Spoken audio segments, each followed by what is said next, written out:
ॐ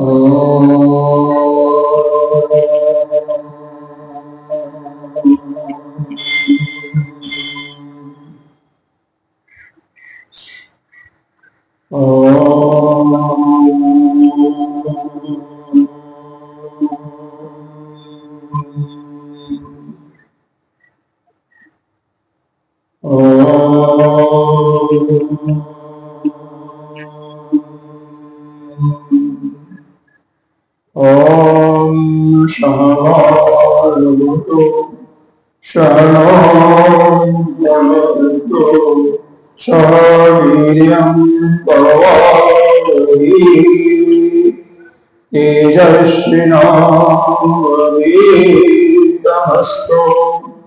मा विद्विषावहै। ॐ शान्तिः शान्तिः शान्तिः। सच्चिदानन्दरूपाय देशोपकारिणे तापत्रयविनाशाय श्रीकृष्णाय वरं नारायणं नमस्कृत्य नरं चैव नरोत्तमं देवीं सरस्वतीं व्यासं ततो जयमुदीरये। अखण्डमण्डलं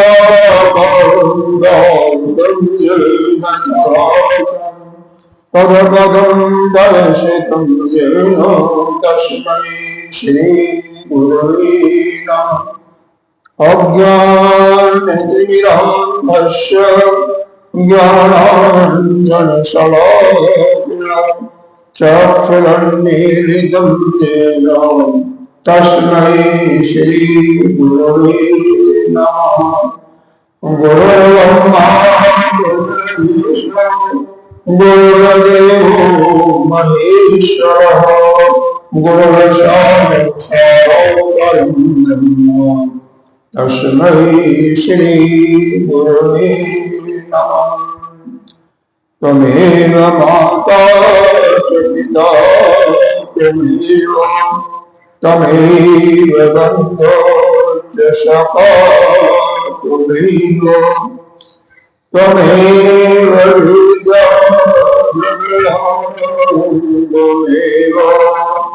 त्वमेव शरणमदेव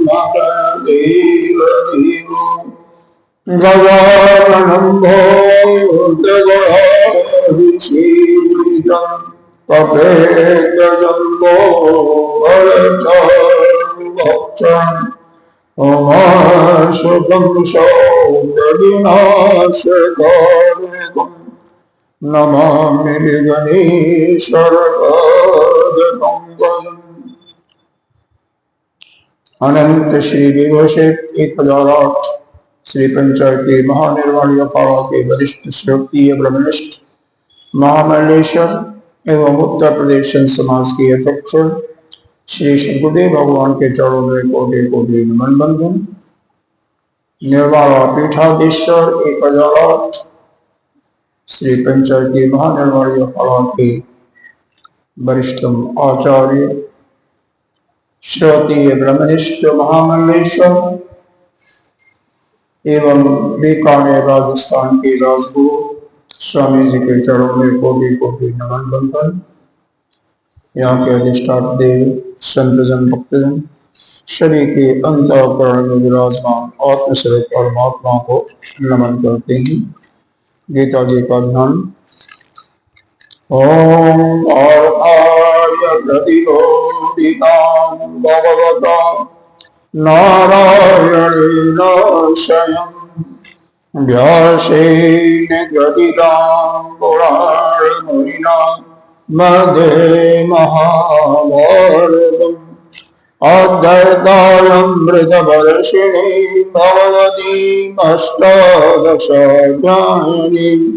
अम्ब त्वाम् सन्दधामि भगवद्गीते भवद्गीश्वरि नमस्तुते व्यासविशालबुद्धे प्रह्लादविन्दाय गवाप्रणीत येन दयावान् प्रज्वालितो ज्ञानमयो ब्रह्मवारिजाताय योगविदगमाय ज्ञान मुद्राय कृष्णाय दधे नमः सर्वोपनिषदो लोकदानन्दनः पार्थो वस्य सुदेवभक्तो योगं गीतामतम् वसुदेवसुधं देवं कंसचारूरमर्दम् देवकी परमानन्दं केशं वन्दे जगदम् भीष्मगौरकथा जयदुर्गलमान्दलीलोकम् शैलग्राहवती कृतवहनी कर्णलीलाकुल अस्वस्थामपि गणहुलमगौर्योधनाभरति शोतिरागलभाण्डैरणनदीपवर्तकर्गीश पाराशरवदशरूषममलं गीतार्थगन्धोदम् नानाख्यानगीश्वरं हरिपदा सम्बोधनभूदितम् लोके सज्जन शतपदैराराधीरमाणमुदा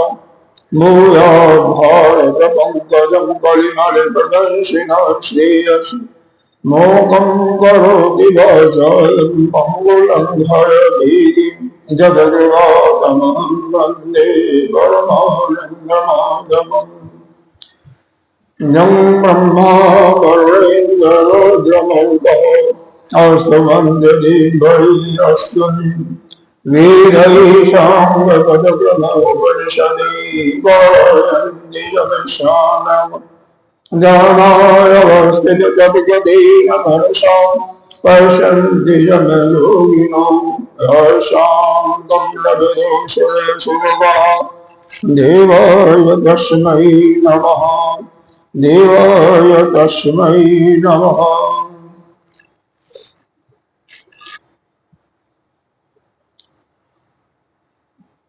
हम लोग श्रीमद्भगवद गीता जो कि भगवान के द्वारा अर्जुन के माध्यम से हम लोगों को सुनाया गया। यहाँ पर अर्जुन की एकाग्र चित्तता का हमें ध्यान देना चाहिए। कैसा उसका चित्त एकाग्र था कि 18 अक्षौणी सेना के मध्य में घोड़ों की चिंता, हाथियों का चिंता, कहीं कुछ, उसके बाद भी कितना एकाग्र चित्त से भगवान के वाणी को सुनता है। यहाँ तक कि युद्ध के विषय में कभी कोई प्रश्न नहीं पूछा। ऐसा लगता है कि पूरा वो अपने को भगवान में समर्पित कर दिया था, जो कि दूसरे अध्याय के शुरू में भी आता है। शिष्यते हम कामां शिष्यते हम साधिमां काम प्रकरण, तुम्हारे शरण में हूँ और शिष्य भी हूँ आप। तो ऐसी एकाग्रता, चित्त की एकाग्रता जिसकी होती है वही सत्संग का श्रवण का तात्पर्य होता है कि जो कुछ सुना जाता है उसका ठीक अर्थ अपने समझ में आ जाए, उसी को बैठता है, सबको नहीं बैठता। देह छोड़ करके, क्योंकि जो शरीर मिली हुई है जीवात्मा को, क्योंकि यह शरीर एक बार पैदा होता है तो इसका अंत होता ही, तो शरीर को तो छोड़ना ही पड़ता है। तो देह छोड़ करके जीवात्मा किस प्रकार से जाता है, कैसे क्या करता है इस शरीर से, तो उसके विषय में शायद कल पढ़ा था, लेकिन इस पर पूर्ण डिस्कशन नहीं हो पाया था। पढ़ते हैं 10वां श्लोक है 15वें अध्याय का। उत्तकाम अंतम स्थितम वापि भुञ्जानमवागुणानिनं विमूढानानुपश्यन्ति पश्यन्ति ज्ञानचक्षुषः।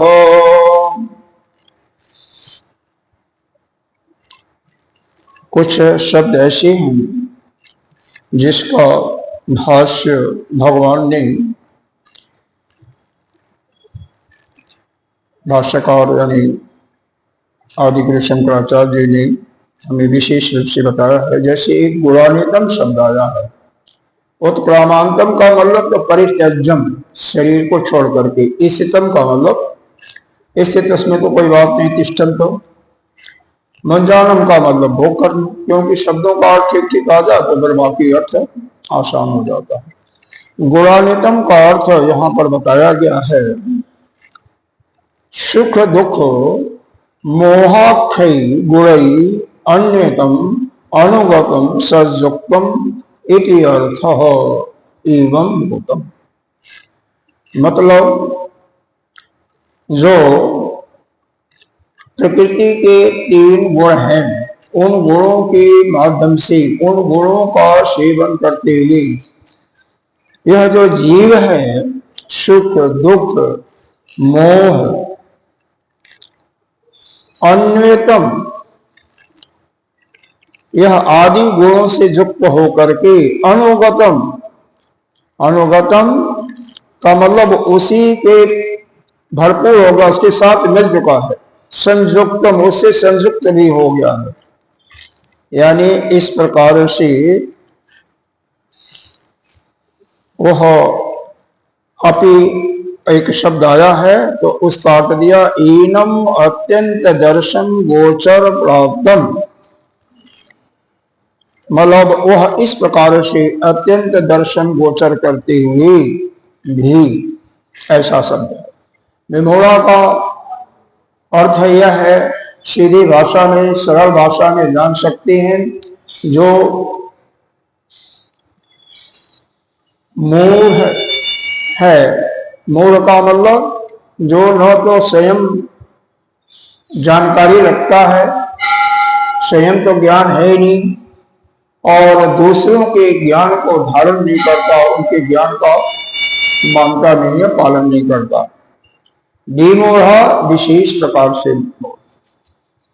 यहाँ पर जो दिया गया है, दिष्ट अदृष्ट विषय भोग बलात् अकृष्ट चेतस्य अनेकधा मूढ़ा, यहाँ पर मूढ़ का अर्थ यह बताया विमूढ़ का, जो व्यक्ति दृष्ट अदृष्ट विषय के भोग है। दृष्ट विषय का भोग क्या मतलब, संसार के जितने भी भोग हैं, यह भोग कैसे करते हैं आप अपने 5 ज्ञानेंद्रियों के माध्यम से, लेकिन जब मन साथ में रहता है, जिस इंद्रिय के साथ में, उसी का भोग होता है। जैसे शब्द स्पर्श रूप रसगंध, इन्हीं का भोग होता है। तो कहते हैं कि इनका भोग करते हुए जो भी श्रेष्ठ, जो भी इच्छाएं होती हैं मनुष्य की, अब मान लो किसी की इच्छा हुई कि हमें अच्छी कार चाहिए, बढ़िया, जो 1.5 करोड़ 2 करोड़ की आती है, तो जब तक वह मिलेगा नहीं, जब तक वो खरीद नहीं पाएगा, उसी में वह व्याकुल रहेगा, पीड़ित रहेगा, दुखी रहेगा। अब मिल जाएगा तो उससे मोह से ग्रसित हो जाएगा। जरा सा खरोच भी आ जाएगी तो वो अंदर से बहुत ही दुखी होगा। इतना दुखी होता है, मैंने देखा हुआ है लोगों को, कि जैसे उनका कोई स्वजन बहुत घोर विपत्ति में फंस गया है, इस प्रकार से। भाई पैसा खर्च करके, कमा करके जो खर्च करता है, उसको दुख तो होगा ना। तो होगा क्या, अरे अपने को बर्बाद कर रहे हैं ना। और दृष्ट फल, जो शरीर के छूटने के बाद जो स्वर्ग आदि का सुख मिलने वाला, उसको अदृष्ट फल कहते हैं। तो इस प्रकार से ईश्वरलोक या परलोक कह सकते हैं, उसके विषयों के सुख में मोहित होकर के और उन्हीं की चेष्टा करना, उसी को कहते हैं मूढ़। उसी की लालसा में क्योंकि आकृष्ट हो गया, मोहित हो गया है और विशेष प्रकार से मोहित हो गया, इसीलिए उसको कहते हैं मूढ़। साधारण अर्थ तो जो हमने बुझने सीखा था इसका अर्थ यही था कि जो अपने पास ज्ञान उसको है नहीं और दूसरे के ज्ञान का पालन भी न करे, उसी को मूढ़ कहते हैं। बी का मतलब विशेष प्रकार से।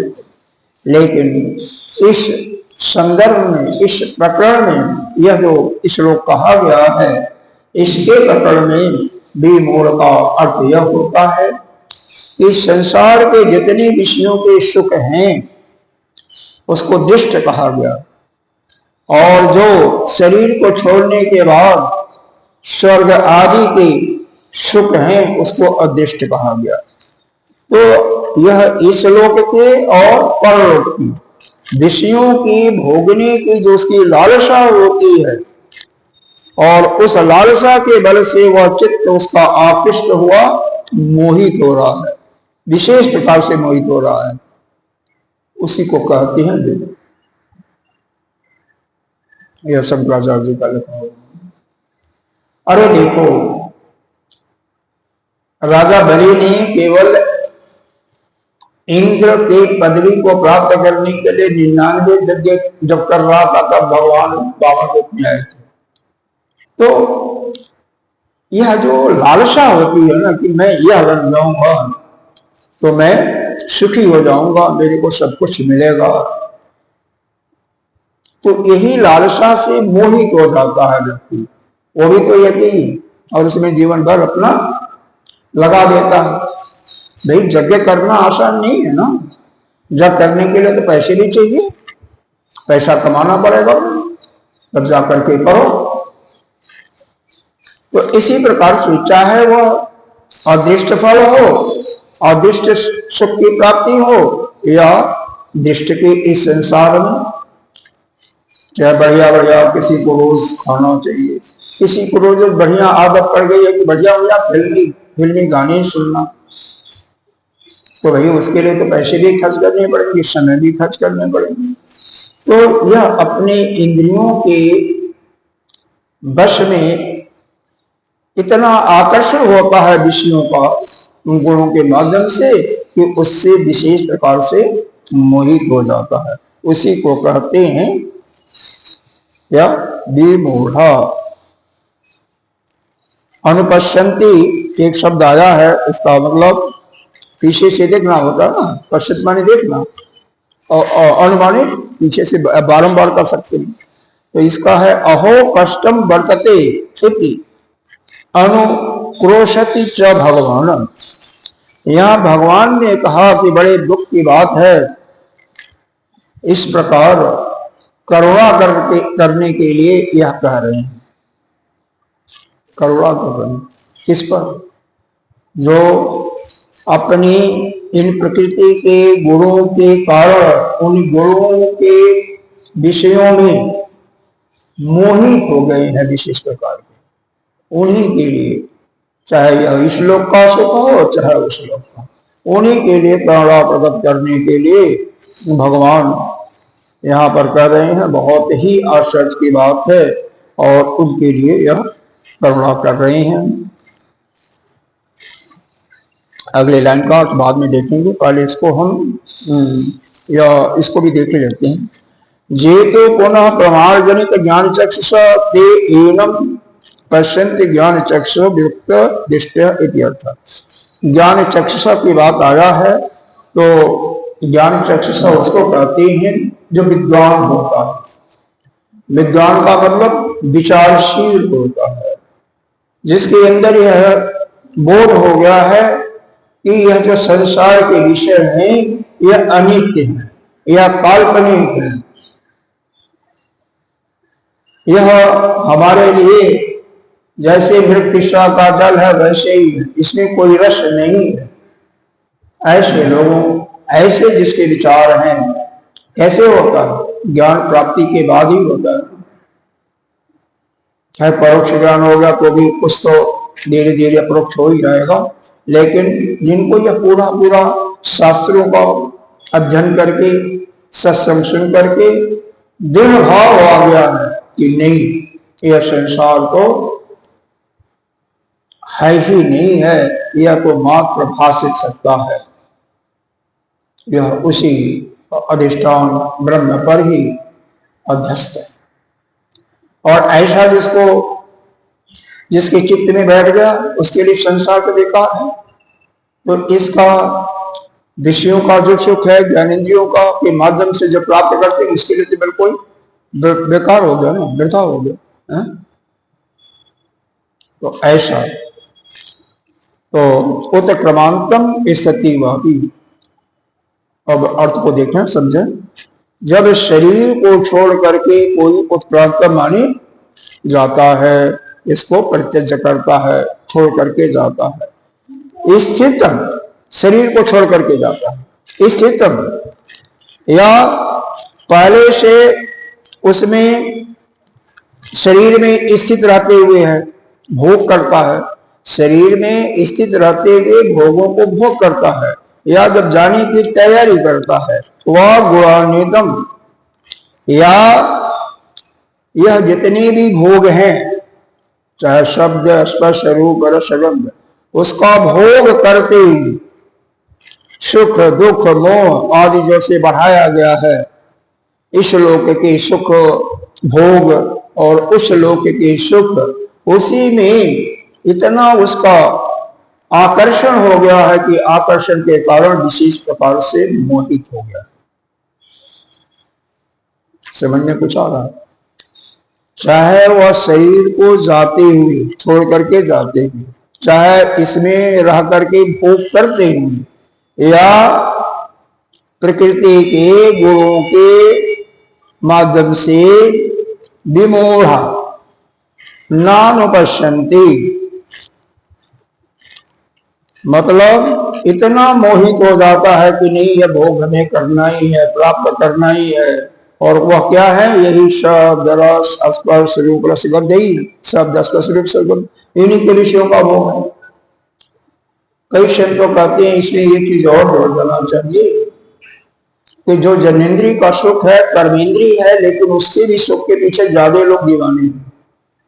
छठी जो कर्मेंद्रीय हो तो कई संत उसको भी इसी के अंदर लेते हैं, क्योंकि इसी में यह जीव पागल हो गया, पागल हो रहा। और इसी के पीछे मोह क्या है? तामस का गुण है, तमस का गुण है। इसका मतलब तमोगुण से युक्त हो जाता है वो, और तो तमोगुण में रहेगा वह कभी शास्त्र का ज्ञान प्राप्त कर सकता है क्या? बैठेगा तो उसके कानों में जाएगा नहीं, जाएगा तो चला जाएगा, क्योंकि चित्त की एकाग्रता नहीं होती। शास्त्र का श्रवण वही कर सकता है जिसका कम से कम सत्वगुण बुद्धि हो जाए, कम से कम सत्वगुण में रहे, तभी वो ठीक से पूजा भी कर सकता है, ध्यान भी कर सकता है, और सत्संग का श्रवण भी अच्छी प्रकार से कर सकता है। नहीं तो नहीं, तमस गुण वाला कभी नहीं कर सकता। आप स्वयं सोचें, किसी भी कामना को लेकर के, कोई भी वासना को लेकर के आप चिंतन करते रहे। मैं कह रहा हूं कि बस चिंतन करें कि हमें अमुक चीज मिलना चाहिए, उसके लिए प्रयत्न करते रहें, तो आपको महसूस क्या होगा? आप पाएंगे ऐसा जब आपके अंदर चिंतन चलता रहेगा तो आप उस वस्तु के जो भोग वस्तु है उसी में मोहित हो जाएंगे, और आपके अंदर वह तमोगुण छा लेगा। यही चीज यहां पर बताया गया है। और फिर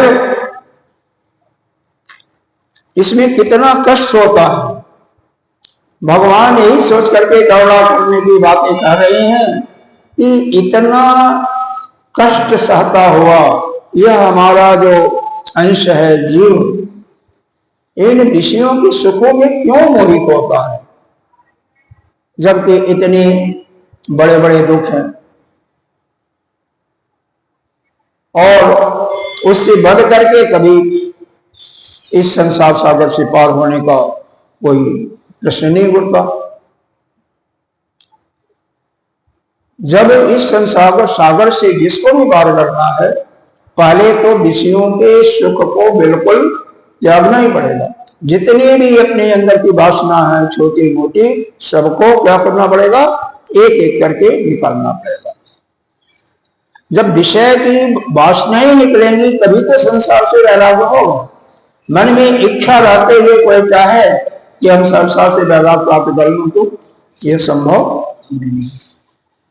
पहले वासनाओं को एक एक करके निकालना पड़ेगा, जो बैठी हुई हैं इच्छाएं, और उन इच्छाओं को निकालने के बाद फिर जाकर के तभी वह क्या कर सकता है, संसार से वैराग्य ले सकता है। और जो संसार से पूर्ण वैराग्य इसके अंदर आया नहीं, वह कभी भी ज्ञान को नहीं प्राप्त कर सकता।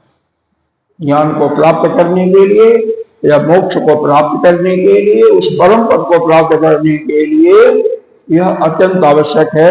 यह पीछे कई जगह भगवान ने इसको बता दिया है, शायद 14 में, इसी अध्याय में बताया है 5वें श्लोक में। निर्माण मोह जित संग दोषा अध्यात्म नित्या विनिमेत्य काम गंधर्वमुक्ता सुख दोष संगहि वसंग मोह परम।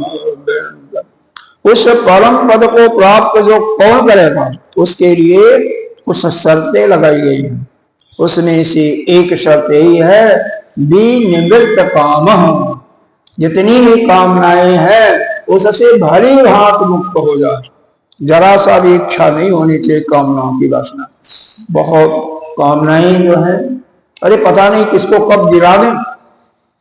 जैसे आंधी आती है, व्यक्ति औंधे मुंह गिर पड़ता है, उसी प्रकार से यह जो वासनाएं हैं इस जीव को गिरा देती।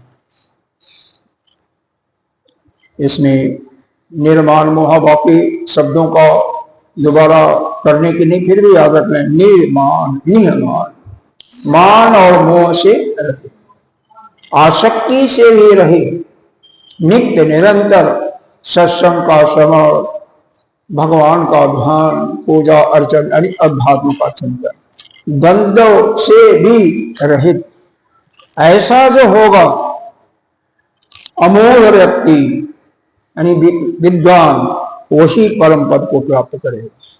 तो इसलिए यह यहाँ पर विमूढ़ा के लिए विशेष रूप से आया है। इसी पर भगवान को दया भी आ रही है, करुणा भी आ रही है कि किसी भी, अरे अब देखो, शरीर को छोड़ करके जाते हुए कैसे विषयों में यह जीव प्रवीण होता, उसको देखो। एक सांप है, उसने एक मेढक को पकड़ लिया, मेढक को पकड़ लिया, मेढक छछूंदर कुछ भी डाल दिया। अब उसका मेढक का प्राण कहा क्या है, अब जाने वाला है, यह निश्चित हो गया ना। वह सांप के पेट के अंदर है तो वो तो जाने वाला है, अब जाए कब जाए। लेकिन जो उसका भोजन है, साथ में कोई कीड़ा मकोड़ा है तो उसको तुरंत क्या करेगा, वो खा लेगा। तो उसकी इतनी कामना होती है कि मृत्यु आ गई है, आने वाली है, फिर भी भोग वस्तु आ गई तो उसको कसीर लगता कीड़े को, और सब उसी शर्त के अंदर चले जाएंगे। देखिए ना, इसीलिए वो तो क्रमांत है, इसीलिए यहां पर यह शब्द प्रयोग किया, चाहे कोई जीव शरीर को छोड़ करके जाने की तैयारी में है, या इस शरीर में रहते हुए भोग कर रहा है, या इन गुणों से, कौन, यही सत्य रजतम, इन्हीं गुणों से, इन्हीं की वश में आकर के जितनी भी यह कामनाएं हैं, इस लोक और उस लोक, उनके सुखों में पागल होकर के उसमें इतना आकर्षण कर रखा कि उसमें उससे मोह युक्त हो गया है, विशेष प्रकार से मोह से ग्रसित हो गया है। तो ऐसा व्यक्ति कभी भी उस आत्मा को तो दर्शन ही नहीं कर सकता। कौन करेगा? जिसकी ज्ञान चक्षुषा, जिसके अंदर ये सब सारी कामनाएं मिट गई हैं, वही पीछे जो 5वें श्लोक में बताया गया है, निर्माण मोह जित संग दोष अध्यात्म नित्यान वृत्त काम गंधे विमुक्त सुख दुख संजय गच्छन्त मोह पदम पदम अभ्यंतर। वही कर सकता है, वही इसका प्राप्त कर सकता है, और कोई नहीं प्राप्त। तो विवेक दृष्टि कब आएगी? जब सारी हमारी कामनाएं समाप्त हो जाएंगी। कामनाओं को रहते हुए, आसक्ति रहते हुए, मोह मान रहते हुए कोई चाहे कि हम मुक्त हो जाएंगे तो सवाल भी नहीं होता। आगे और भी इसी पर कहा जा रहा है, और कोई कह रहा है, जतन्तो योगिनश्चैनं पश्यन्त आत्म अवस्थितं जतन्तोऽपि अकृतात्मानो नैनं पश्यन्ति चेतसः। जतंतम, जतंतो शब्द आया ना, जतंत, इसका मतलब होता है प्रयत्नम कुर्वन्तो, यानी प्रयत्न करने वाले। कौन? जोगिना का अर्थ आया है जिनका चित्त समाहित है। जोगी योग करने वाले नहीं, पालक में आसन करने वाले नहीं, या बैठ करके दिखा रहे हैं कि हम ध्यान कर रहे हैं, समाधि लग। जिनका चित्त हर समय सम अवस्था में है, कितनी भी भयानक से भयानक पीड़ा हो, उसके चित्त पर जरा सा भी विकृति न आए, समाहित चित्त। बहुत मुश्किल होता है समाहित चित्त। क्रोध, जितने भी यह अपने अंतःकरण के शत्रु आ गया, काम क्रोध मद लोभ मोह मंसन, इससे रहित होगा तभी तो चित्त समाहित होगा। यहाँ पर भगवान ने इसका कर विशेष नहीं कोई बताया, लेकिन इतना जान लें, जिसका चित्त बिल्कुल एकाग्र होगा। और किसका एकाग्र होगा? जिसके अंदर कामनाएं होंगी उसका एकाग्र हो सकता? क्या कभी नहीं हो सकता। कोई संसार से किसी से भी कोई आशा नहीं है किसी से कुछ प्राप्त करने की, ना कोई अपने अंदर है किसी प्रकार का कि हमें अमुक चीज मिल जाए। वो हमेशा बस भगवान का ध्यान करता हुआ उसी में अपना तत्पर है, या अपने स्वरूप में ढूंढ करता। जतन्तो योगिनश्चैनं, तो ऐसा जोगी जिसका चित्त बिल्कुल समाहित है, शांत है, या कोई प्रश्न कर रहा है। पश्यन्त आत्म अवस्थितः, एनम है योगिनश्च, एनम का मतलब प्रकृतम आत्मानम। आत्मानम मतलब वह क्या देखते हैं? पश्यन्त आत्मावस्थितम, अपने अंदर जो स्थित है वो आत्मा, उसको वही देख सकते हैं जिनका चित्त बिल्कुल एकाग्र समाहित है। किसी भी बाहरी घटनाओं से, संसार के किसी भोग वस्तुओं से वो क्या है? निर्लिप्त है। कोई भी वस्तु का उनके अंदर लेश मात्र भी कामना नहीं है, कुछ भी नहीं है, और प्रयत्न कर रहे हैं। प्रयत्न करने का मतलब अभ्यास कर रहे हैं।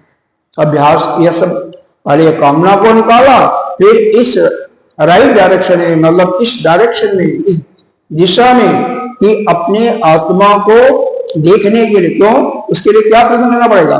ध्यान में जाना पड़ेगा ना, ध्यान के माध्यम से, क्योंकि आत्मा तो सर्वत्र है, विशेष रूप से आपके अंतःकरण में है। सर्व देखो एक होता है सामान्य रूप से, जैसे अग्नि है, सब जितनी भी, जैसे चूंकि पृथ्वी है तो पृथ्वी में आकाश का भी गुण है, अग्नि का भी गुण है, वायु का भी गुण है, जल का भी गुण है ना, क्योंकि जल तो इसका कारण है। तो लकड़ी है तो उसमें भी आगी तो है, सामान्य रूप से अग्नि तो है लकड़ी में। लकड़ी जलेगी, कैसे जलेगी? विशेष रूप से जब उसको घास फूस इकट्ठा करके छोटी छोटी चीज करके बड़ा इत्यादि करके जलाओगे, फिर वह बड़ी लकड़ी, पहले छोटी लकड़ी जलेगी फिर बड़ी लकड़ी जलाओगे, तब जाकर के उसका प्रकाश होगा। सामान्य रूप से है, लेकिन आपको सामान्य रूप से तो माचिस में भी है, लेकिन जब तक तिल्ली को इसमें मार्किट नहीं करोगे तब तक वो नहीं जलेगा, प्रकाश नहीं होगा। यह दीपक कपूर रखा हुआ है, सामान्य रूप से तो अग्नि है, लेकिन प्रकाश क्या होगा? विशेष रूप से कब होगा? जब उसको जलाओगे, माचिस के तिल्ले लगाओगे, विशेष रूप से अग्नि प्रज्वलित हो जाएगा। तो एक होता विषय, उसी प्रकार से यह आत्मा कण में सृष्टि में सामान्य रूप से विद्यमान है, लेकिन विशेष रूप से जो आपको मन को, बुद्धि को, चित्त को शक्ति देता है वह तो अंतःकरण में है। तो उसको देखने के लिए तो अंदर जाना ही पड़ेगा, देख भी नहीं सकते हैं, केवल अनुभव। अरे आप तो स्वयं हो, दूसरे को तो देख सकते हो ना, अपने को कैसे जानोगे? आप तो स्वयं आत्मा हो, तो केवल आपको अनुभव होगा। परम शांति की प्राप्ति होने लगेगी, वही है। जैसे जैसे आप अंदर जाते जाओगे, चित्त बाहर के विषयों से दूर हटता जाएगा, इच्छाएं बिल्कुल समाप्त हो जाएंगी, अपने आप परम शांति की प्राप्ति हो जाएगी। मेरे दूसरे अध्याय में भी तो यही दिया हुआ है। दूसरे अध्याय का 71वां श्लोक क्या है? विहाय कामान सर्वान् विहाय कामान सर्वान् पुमां चरति निष्क्रियः निर्ममो निरहंकार शांतिम अधिगच्छति।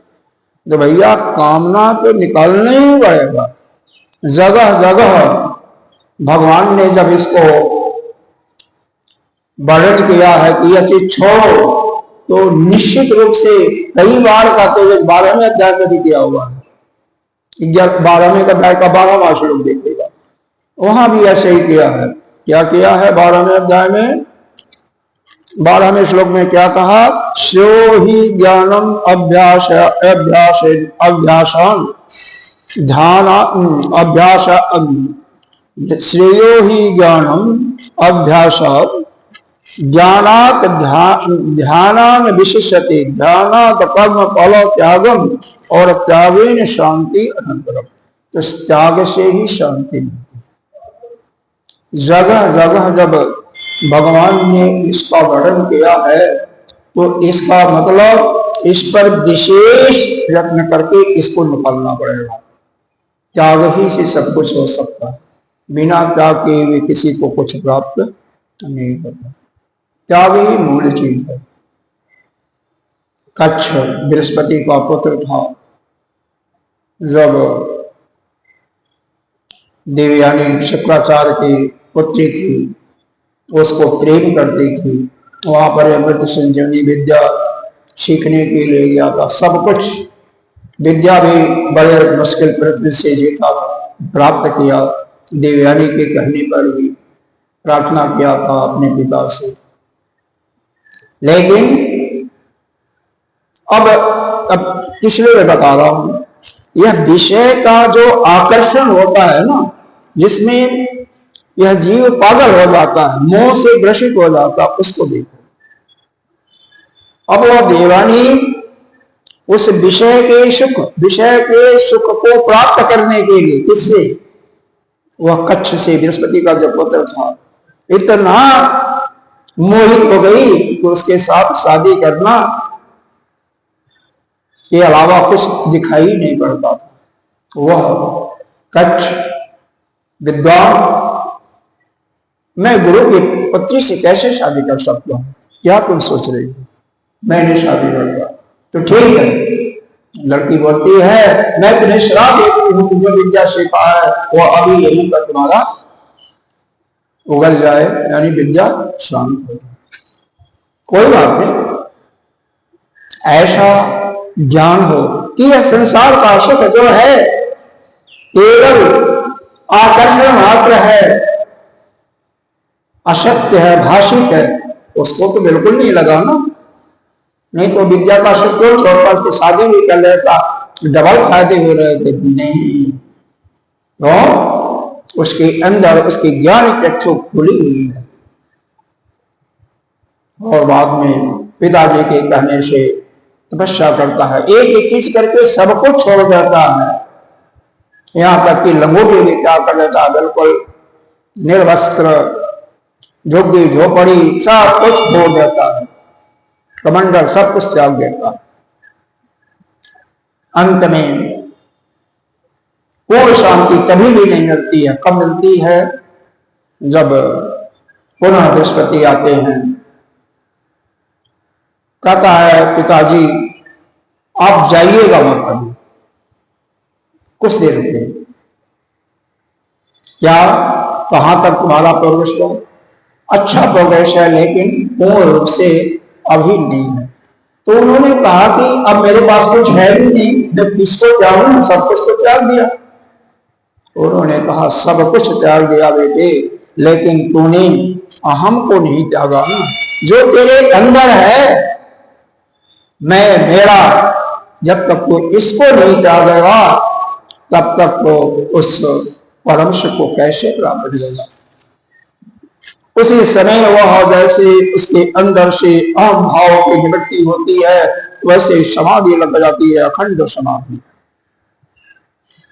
तो तात्पर्य कहने का यह है, यह विषय भोग से जो मोहित हो गया, जो भी मोहित हो गया, जैसे यहाँ पर दीवानी हुई थी, वह सब कुछ भूल जाता है कि हमारा कर्तव्य क्या है, हमें क्या निर्णय लेना चाहिए, सब कुछ भूल जाता है। कुछ सुझाई नहीं देता, दिखाई नहीं देता उसको। लेकिन वही ज्ञान चक्षु जिसकी खुली हुई है, उसको सब कुछ स्पष्ट दिखाई देता है कि संसार मिथ्या है, मिथ्या कभी कुछ नहीं है, और बिना प्राप्ति को कुछ मिलना नहीं। जो परम सुख को, परम पद को प्राप्त करना चाहता है, तो वह संसार की किसी वस्तु से, संसार को जब मिथ्या समझेगा तभी तो छोड़ेगा। इसीलिए आप लोग तो सुबह भी पढ़ रहे हो, जागृत अवस्था क्या है? स्वप्न है, मिथ्या है। तो मिथ्या मानो और अपना कल्याण करो। खैर आगे चलिए। तो यह विमूढ़ लोग, मूढ़ लोग जो केवल भोग कामनाओं सुखों में इस लोक या उस लोक में रहेंगे, वो कभी चाहे शरीर को छोड़ने वाले हों, चाहे शरीर में स्थित करके भोग रहे हों, तो इन गुणों से ही ग्रसित होकर के विषय के भोग सुखों में मोहित होते हुए कभी भी अपने आत्मा का दर्शन नहीं कर सकते। वह कौन करेगा? जिनकी ज्ञान चक्षु खुली हुई है, जो विवेकशील है। इसी को बताने के लिए और कहते हैं, जतंदो जोगिनश्चैनं पश्यन्ते आत्मवस्थितम्। यह शायद हम कर रहे थे इसका। जतंतः का मतलब प्रति कर रहे, जोगिना का मतलब समाहित चित्त वाला बता दिया था। जिनका चित्त समाहित हो जाता है, अपने अंदर ही कोई, जैसे ऊपर जैसे बताया गया ना, वैसे ही मतलब यही है, जिसने सभी कामनाओं को छोड़ दिया, त्याग दिया, उसका चित्त समाहित हो ही जाएगा। तो उसमें इसमें केवल एक ही चीज को पुष्ट करने के लिए भगवान बारंबार कह, उसी को दोहरा रहे हैं। भाव एक ही है, लेकिन उसको मजबूत करना है, दृढ़ करना है कि हमारे शिष्य के अंदर यह बात अच्छी तरीके से बैठ जाए। जतन तो जोगिनश्चैनं, एनम का प्रकृत आत्मानम, तो जिसका चित्त समाहित हो गया है और अभ्यास निरंतर, नित्य निरंतर अभ्यास कर रहा है, वह अपने आत्मा में यानी अपने स्वरूप में अवस्थित हो जाता है। और जतंतो अकृतात्मानो, ओहो, यहां पर क्या दिया? अकृतात्माना का अर्थ देखिए क्या है? असंस्कृतात्मनः तपसा इंद्रियजयेन च दुश्चरितात् अनुपरता अशांत दर्पाद आत्मान प्रवंतम कुर्वन्तः अपि। ऐसे जो हैं जिनका अंतःकरण अशुद्ध है, मलिन है, और कृतात्मानो जिनका मलिन कैसे है, वह संस्कारित नहीं है, और संस्कृत आत्मा तपस्या तप नहीं किया है, इंद्रियों पर विजय नहीं पाया है, मतलब उनका इंद्रियां जो है विषय में अनुरक्त है, सभी की होती है, दुष्चरित है। दुष्चरित का परिभाषा क्या होता है? स्वयं ऐसा कर्म करे जिससे स्वयं भी दुखी हो और दूसरों को भी दुखी करे, दुष्चरित। जिसका चरित्र उसमें क्या है, हिंसा भी करेगा, झूठ भी बोलेगा, व्यभिचार भी करेगा, सब कुछ गलत खान पान, ये सब दुष्चरित वाले हैं। तो दुष्चरिता में अनपढ़ता, उसी में दुष्चरिता उसकी गई नहीं है, उसी उपराम नहीं हुआ। अशांत, जिसका मन हमेशा शांत रहता है। सोच लो किसका मन शांत है? शांत किसका होगा? जिसकी कोई कामना नहीं होगी। कोई भी कामना होगी, अभी कामना मन में आवे, अभी मन शांत हो जाएगा, अभी शांत हो जाएगा। और दर्प, दर्प माने जानते होंगे, घमंड, घमंड। तो जब तक यह ऐसा कोई मलिन चित्त वाला है जिसके इंद्रियां पर उसका कोई कंट्रोल नहीं है, इंद्रियां स्वच्छंद है, तपसा किया नहीं, साधन किया नहीं कि इंद्रियों को अपने वश में रखे, और संस्कृत आत्मा है। आत्मा का मतलब यहाँ पर वो आत्मा नहीं, आत्मा तो हमेशा शुद्ध है, वो अंतःकरण की बात हो रही है। अंतःकरण जिसका मलिन ही है, बुरे कर्म करने वाला, बुरे कर्म करने में अनुपरत है, उसी में लगा हुआ है। अशांत चित्त वाला घमंडी, वह कभी भी कितना भी प्रयत्न करे लेकिन अपनी आत्मा को नहीं दे सकता, सवाल ही नहीं है। कितना भी करे नहीं देख सकता। कौन करेगा, कौन देखेगा? जिसका चित्त समाहित होगा। अब देखो, ऊपर में और इसमें भाव एक ही है, शब्दों का अंतर है। मूल बात यह है कि अपने आत्मा का दर्शन किसको होगा? जिसका बाह्य विषयों से बिल्कुल विनिमित्त हो चुका है, कोई जरा सा भी लेश मात्र भी इच्छा नहीं है, संसार को मिथ्या समझ करके सभी बाह्य सुखों से, बाह्य विषय का, इहलोक या परलोक, सबसे बिल्कुल अपने को उपराम कर चुका है। कहीं किसी चीज की उसके अंदर इच्छा नहीं होती है, बिल्कुल चित्त शांत है। चित्त उसका ऐसा अंतःकरण स्वच्छ निर्मल, जैसे गंगा की जल, गंगा जी का जल, वह देखेगा। लेकिन जिसका चित्त शांत नहीं है,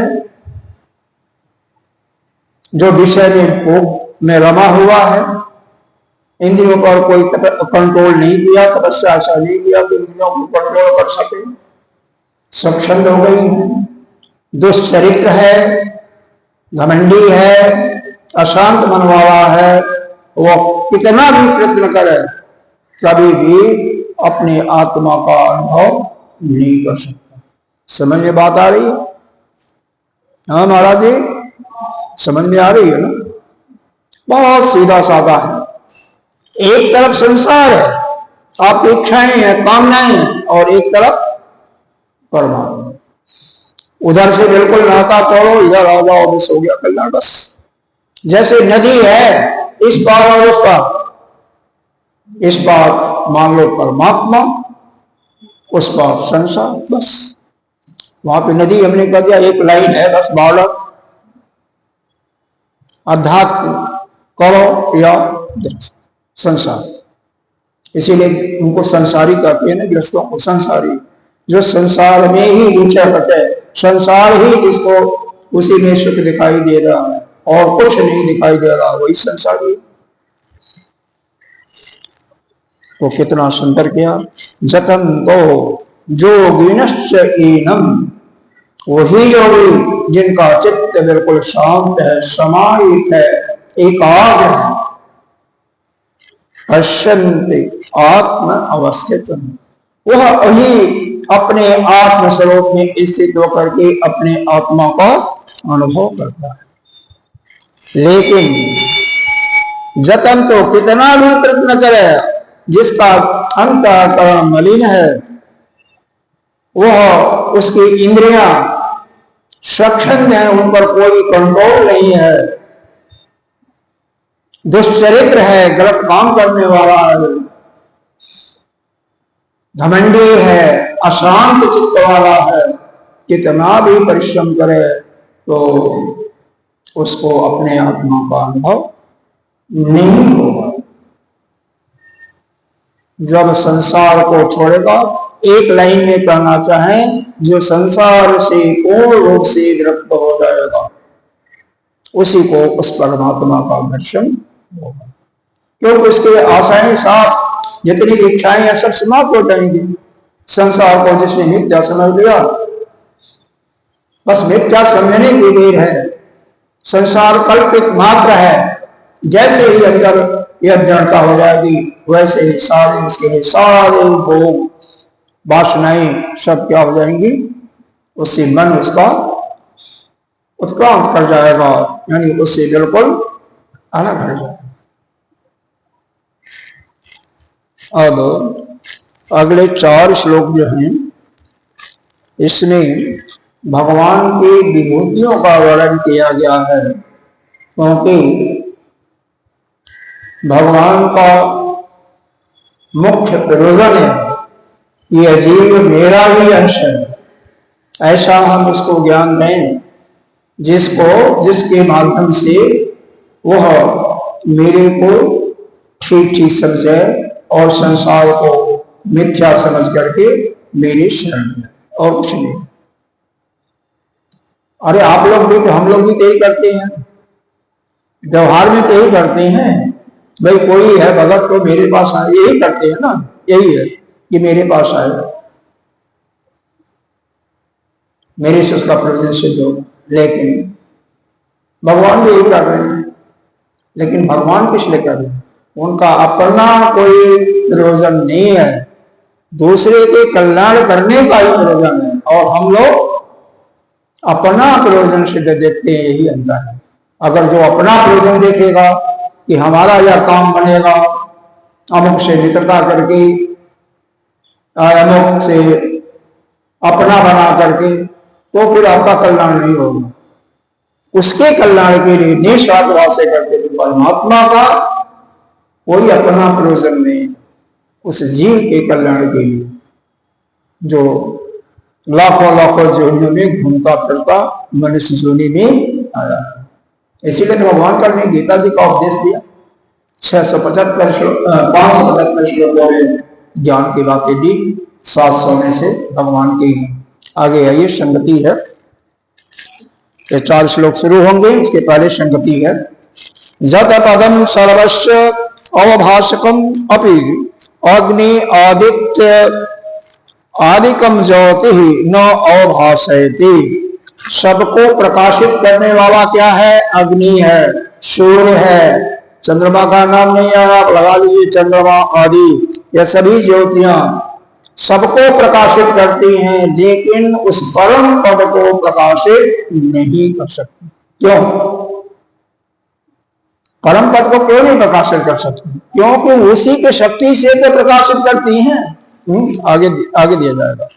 जत प्राप्त च मुमुक्षुः पुनः संसार अभिमुखा न निवर्तन्ते। कह रहे हैं किसको परम पद का यहां पर डिफिनेशन दिया। परम पद क्या है? जत प्राप्त, जिसको प्राप्त करके, मुमुक्षत्व, जिसको मोक्ष की तीव्र इच्छा है, वह मुमुक्षु जब उस परम पद को प्राप्त कर लेता है, पुनः संसार अभिमुखा न निवर्तते, पुनः संसार के तरफ नहीं आता है। तो परम पद वही है, यानी निर्गुण निराकार जो ब्रह्म का स्वरूप है, उसको जब मिल गया तो वहां से वापस नहीं आता। जस्य च पदस्य उपाधि भेदम, जैसे अब उपाधि भेद बता रहे हैं, अनुविधीयमाना जीवा घटा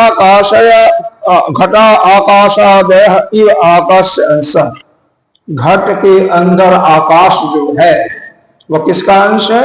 महाआकाश का। घटा को फोड़ दिया तो क्या हो गया? वो महाआकाश में मिल गया ना, मिल गया, उसको प्राप्त कर लिया। वैसे ही केवल उपाधि जनित भेद है इसमें जीव और परमात्मा। हम जीव बने हुए हैं ना, अभी तो हम अमुक आश्रम के हैं, अमुक जाति के हैं, अमुक वर्ण के हैं, तो यह भेद को पहले समाप्त करना पड़ेगा। तो यहां पर क्या बताया? जस्य पदस्य उपाधि भेद, केवल उपाधि भेद के कारण।